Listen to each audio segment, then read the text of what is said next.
Hola, aquí estamos de nuevo para construir conocimiento. Ya hemos visto la introducción de cónicas y cuádricas. Empecemos entonces hablando de elipse y elipsoide. Vamos a empezar con la elipse, que es una curva de 2 dimensiones y como podemos ver en la diapositiva, hay una larga historia de su utilización en la arquitectura que parten de la estructura geométrica de la elipse, que va a brindar características muy particulares, formales y constructivas. Podemos definir la elipse, y esto ya lo habíamos dicho, como una curva que se obtiene mediante la intersección de una superficie cónica con un plano, con la condición de que el ángulo que forma una generatriz de la elipse con su eje sea menor que el ángulo que forma el plano con el eje de dicha elipse.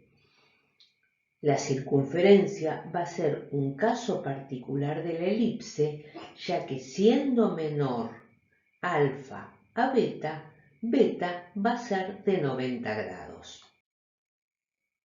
Veamos cuáles son los elementos de una elipse antes de definirlo, para que sea más fácil. Al segmento A' lo llamamos eje focal o mayor, mientras que OA y OA' las vamos a llamar semiejes focales.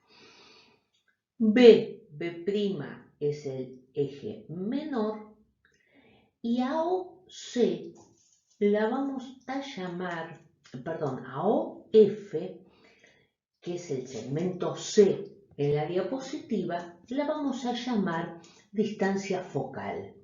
Los vértices de esta elipse son A', B', mientras que en los focos hay dos puntos ubicados en el eje mayor llamado focos, F y F', y mediante esos focos voy a poder definir la elipse.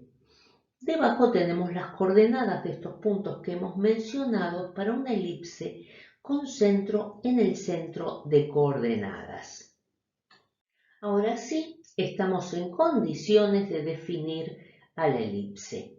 La elipse es el lugar geométrico de todos los puntos de un plano, tales que la suma de las distancias a otros puntos fijos, llamados focos, es constante e igual a la distancia entre los vértices del eje mayor. Muy bien, bastante complicado para mi gusto. Vamos a ver qué significa esta definición.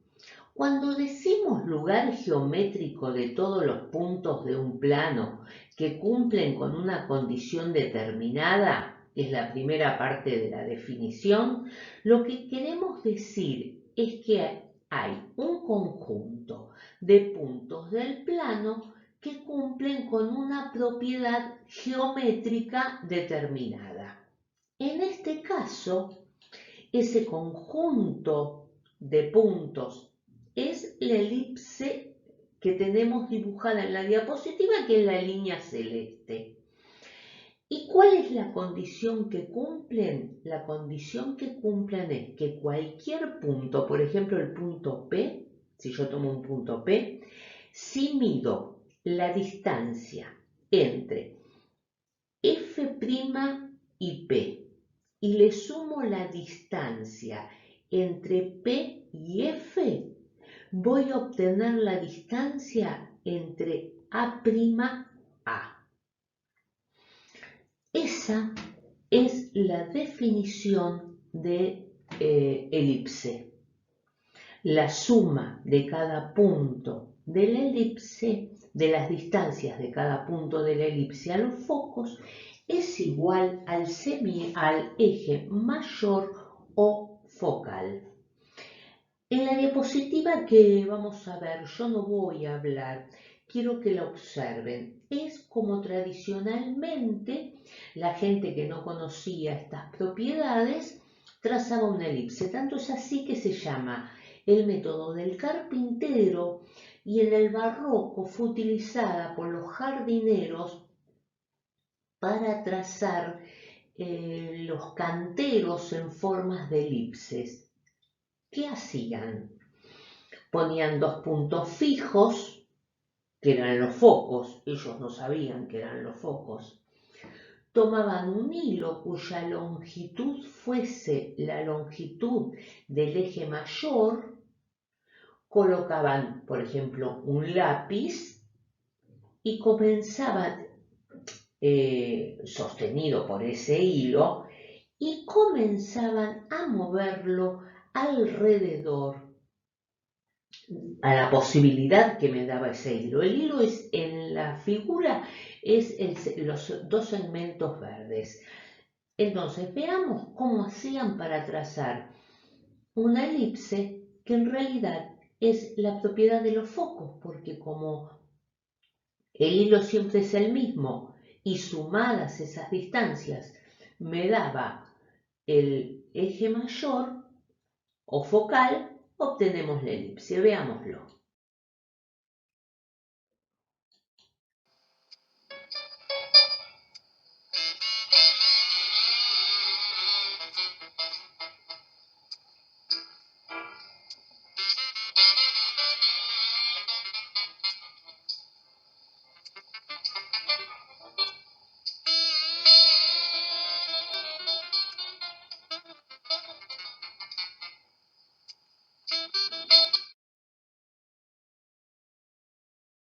Veamos ahora cuál es la ecuación canónica de la elipse con centro en el centro de coordenadas y eje focal coincidente con el eje de abscisas. La ecuación está dada por x cuadrado dividido semieje mayor al cuadrado más y cuadrado dividido semieje menor al cuadrado igual a 1, donde el semieje mayor al cuadrado es igual al semieje menor al cuadrado más el cuadrado de la distancia focal. El problema consiste en saber cuándo es más redondeada o más alargada una elipse, porque así de antemano podemos diseñar los elementos A y B. Para eso usamos la excentricidad. Excentricidad es el cociente entre la distancia focal y A, pero la distancia focal siempre es más chica que A, por lo tanto E va a variar entre 0 y 1.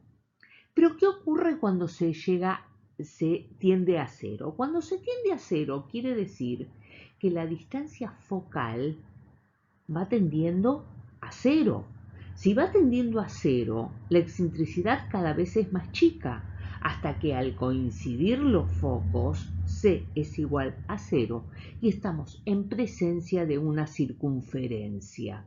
Quiere decir que cuanto más tiende a 0, la excentricidad más redondeada es la elipse, mientras que cuando más tiende a 1 es más alargada, es decir, que es mayor la diferencia entre el semieje menor y el semieje mayor. Veamos cuál es la ecuación canónica de la elipse con centro en el origen de coordenadas y eje focal coincidente con el eje de abscisas. Cuando tenemos esto, lo que tenemos que tener presente es que siempre debajo de las X va el eje focal. Entonces vamos a tener x cuadrado sobre a cuadrado más y cuadrado sobre b cuadrado igual a 1. En general, diremos que cuando está descentrada la elipse, vamos a utilizar, en vez de x al cuadrado, x menos la coordenada de x del centro al cuadrado e y menos la abscisa del centro al cuadrado, cada uno como corresponde dividido por su semieje e igualado a 1. En general, cada vez que tengamos una canónica desplazada del origen de coordenadas en vez de escribir x al cuadrado, vamos a escribir x menos h al cuadrado. Y en vez de y al cuadrado, vamos a escribir y menos x al cuadrado. Y menos k al cuadrado, perdón, siendo h y k las coordenadas del centro de la cónica desplazada. Veamos qué ocurre con la circunferencia. Como ya dijimos, la circunferencia es un caso particular de elipse donde el plano corta la superficie cónica en forma perpendicular a su eje.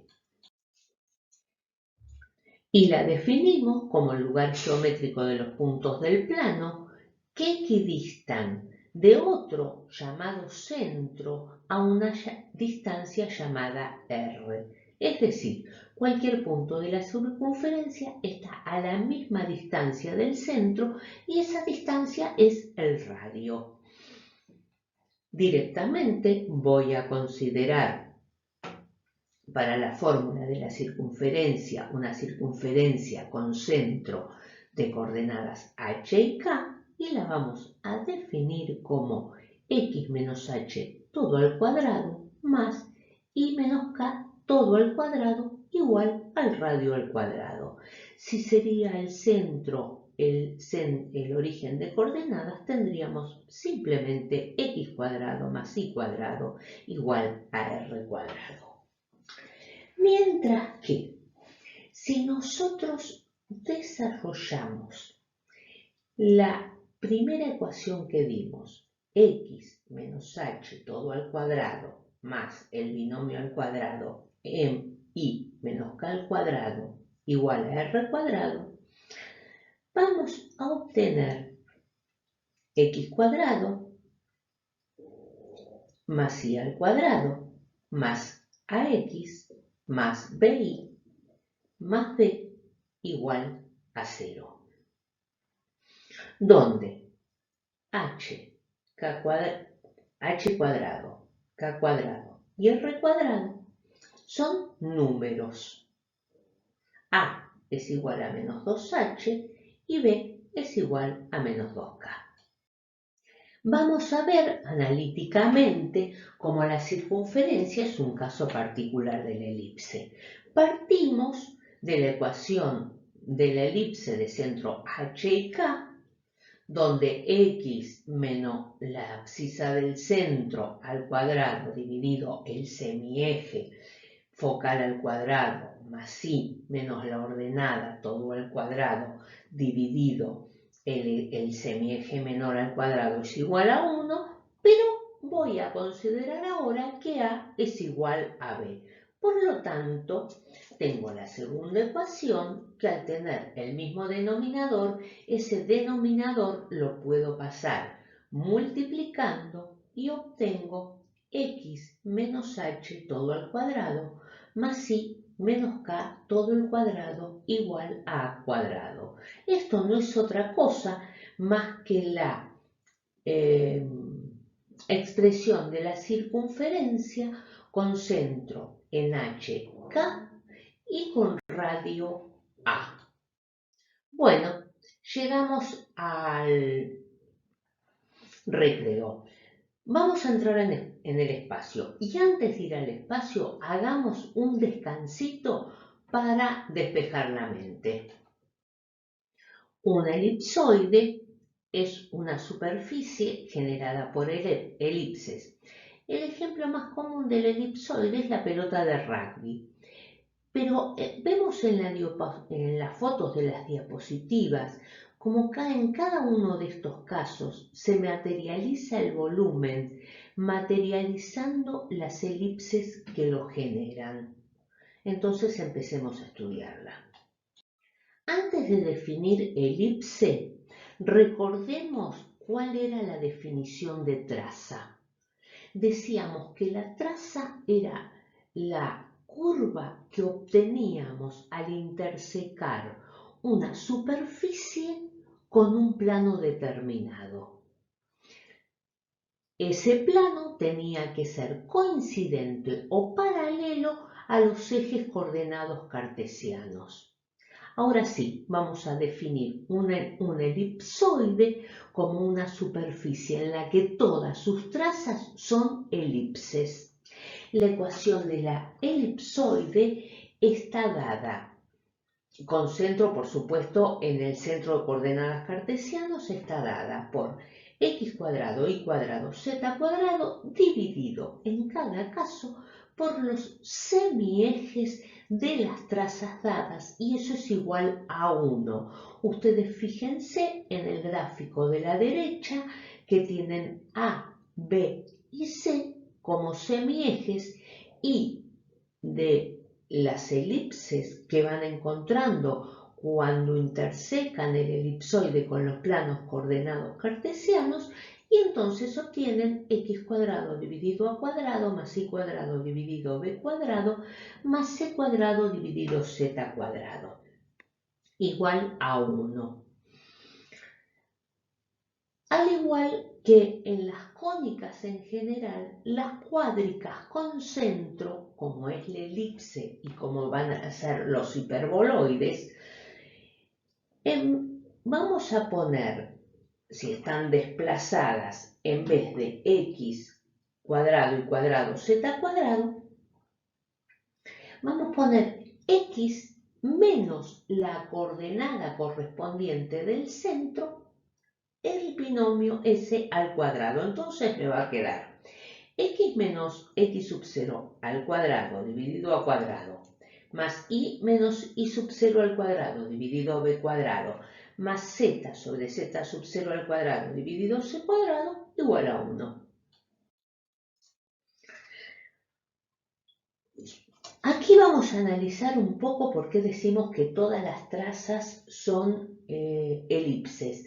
Fíjense que en el rectángulo blanco de la izquierda los gráficos muestran perfectamente cómo las trazas del elipsoide con los ejes coordenados cartesianos son todas elipses. Pero analicémoslos analíticamente. La fórmula general, que es x cuadrado sobre a cuadrado más y cuadrado sobre b cuadrado más z cuadrado sobre c cuadrado igual a 1. Fórmula general.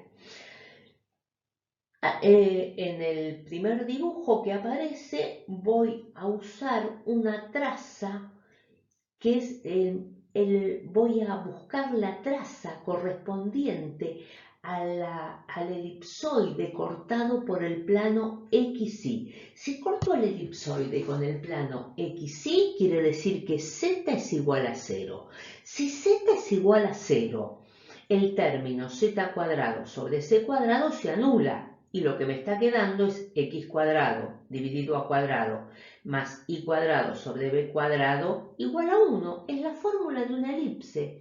Lo mismo va a ocurrir cuando yo corte con el plano xz, es decir, y es igual a 0, y me va a quedar una elipse en x y z, y cuando corte con un plano y z me va a quedar x igual a 0. Quiere decir que me va a quedar una elipse en y z. En la figura de la derecha vemos trazas, distintas trazas, con planos paralelos a los planos coordenados cartesianos, que de todas maneras son elipses. Estudiemos ahora por qué decimos que el caso particular del elipsoide es la superficie esférica, es decir, la esfera.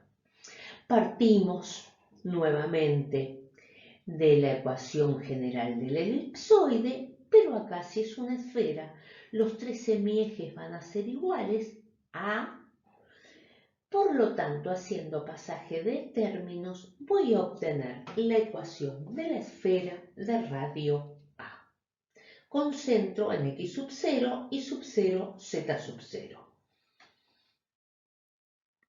Acá tenemos distintos ejemplos de cómo en la historia de la arquitectura se utilizó la esfera. Al principio vimos los elipsoides, ahora vemos las esferas, La primera que encontramos en la historia es del siglo I a.C., ya la vimos en la primera teórica, que es el Panteón, con una esfera inscripta entre el tambor y la cúpula de más de 43 metros de diámetro sin ningún apoyo intermedio. Es decir, ustedes piensen, 43 metros y medio es media cuadra aproximadamente y cubre media cuadra sin ponerle una columna en el medio, pero que además expresó toda una cosmovisión de así en la tierra como en el cielo que tenían los romanos. Desde el Panteón, pasando por Reinculjas, pasando por la última biblioteca que ha sido un gran boom y pasando por nuestro querido planetario. Todos usaron esfera en su construcción. Bueno, lo que queremos que vean con este tipo de teóricas es que empiecen a entender que la matemática no solo sirve para un cálculo constructivo o estructural, que el tema es mucho más complejo, que hay un todo en el que interviene la matemática en el diseño en forma integral. Y el diseño en forma integral incluye morfología, aspectos constructivos, estructurales, que va a implicar un montón de otras variables como la sustentabilidad, variables energéticas, financieras, rendimiento, tiempos. Bueno, espero que les sirva de algo. Que tengan buena semana.